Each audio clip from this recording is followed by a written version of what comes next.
Welcome to soan creations. నేను ఈరోజు మీకు మటన్ బెండకాయల కర్రీని ఎలా చేసుకోవాలో చూపించబోతున్నాను.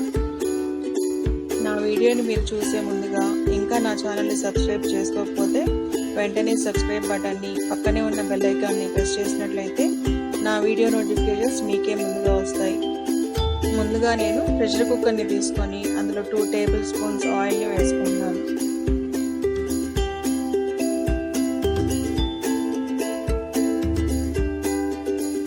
ఆయిల్ హీట్ అయిన తర్వాత అందులో 1 కప్ సన్నగా తరిగిన ఆనియన్ ముక్కలను వేసుకోవాలి. ఆనియన్స్ లైట్గా బ్రౌన్ అయిన తర్వాత అందులో 2 టేబుల్ స్పూన్స్ అల్లం వెల్లుల్లి పేస్ట్ని వేసుకొని పచ్చివాసన పోయేంత వరకు వేగనివ్వాలి.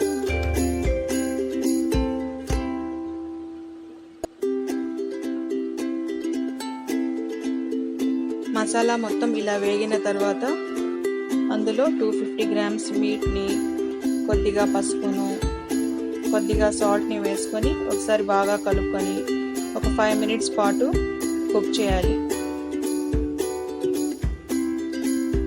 మీట్ని మనం 5 మినిట్స్ కుక్ చేసుకున్న తర్వాత 2 మీడియం సైజ్ టమాటా ముక్కలను కూడా వేసుకొని ఒకసారి బాగా కలుపుకొని మరో 5 మినిట్స్ పాటు చిన్న మంట మీద చేయాలి.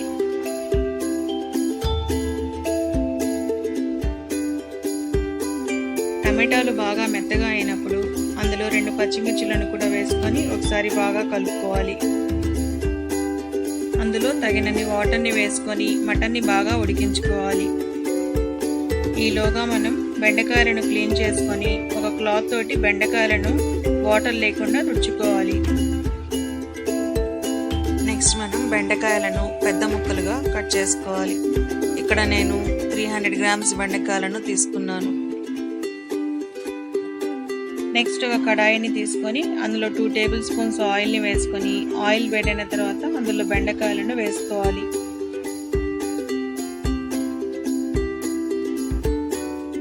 అందులోనే కొద్దిగా సాల్ట్ని, కొద్దిగా పసుపుని వేసుకొని బెండకాయలను 50% ఫ్రై చేసుకోవాలి. ఇక్కడ చూసారు కదా, బెండకాయలు 50% ఫ్రై అయిపోయాయి. ఇప్పుడు ఈ బెండకాయ ముక్కలను మనం ఒక ప్లేట్లోకి తీసుకోవాలి.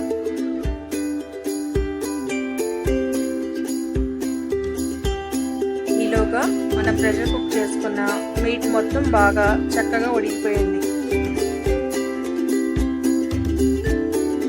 నెక్స్ట్ మనం బెండకాయలను ఫ్రై చేసుకున్న సేమ్ కడాయిలోనే ఒక టేబుల్ స్పూన్ ఆయిల్ని వేసుకొని ఆయిల్ వేడైన తర్వాత 2 టేబుల్ స్పూన్స్ కొబ్బరి మసాలాను వేసుకోవాలి. నెక్స్ట్ అందులోనే కారం, ఉప్పు, ఒక టేబుల్ స్పూన్ ధనియాల పొడిని వేసుకొని కొద్దిగా వేగనిచ్చి అందులోనే 1/4 టీ స్పూన్ గరం మసాలా పొడిని, మనం ఉడికించి పెట్టిన మటన్ పీసెస్ని అందులో వేసుకొని ఒకసారి బాగా కలుపుకొని చింతపండు రసాన్ని వేసుకోవాలి. ఇక్కడ నేను ఒక చిన్న లెమన్ సైజ్ అంత చింతపండుని తీసుకున్నాను. ఒకసారి బాగా కలుపుకోవాలి. అందులోనే తగినన్ని నీళ్ళను వేసుకొని ఒకసారి బాగా కలుపుకొని ఒక 5 మినిట్స్ పాటు పులుసును ఉడకనివ్వాలి.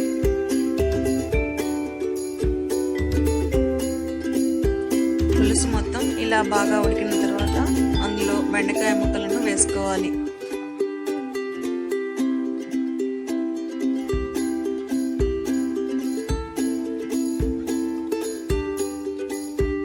నెక్స్ట్ అందులోనే మనం మటన్ని ఉడికించినప్పుడు వచ్చిన గ్రేవీని కూడా ఒకసారి వేసుకొని బాగా కలుపుకోవాలి.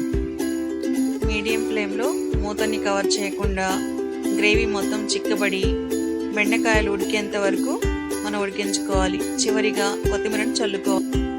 చూసారు కదా, హాట్గా ఎంతో రుచికరమైన బెండకాయలు మటన్ కర్రీ రెడీ అయిపోయింది. దీనిని మనం వైట్ రైస్లోకి వేసుకొని తింటే చాలా రుచిగా ఉంటుంది. నా వీడియో కనుక మీకు నచ్చినట్లయితే లైక్ చేయండి, మీ ఫ్రెండ్స్తో కూడా షేర్ చేయండి. తప్పకుండా సబ్స్క్రైబ్ చేసుకోండి. Thank you.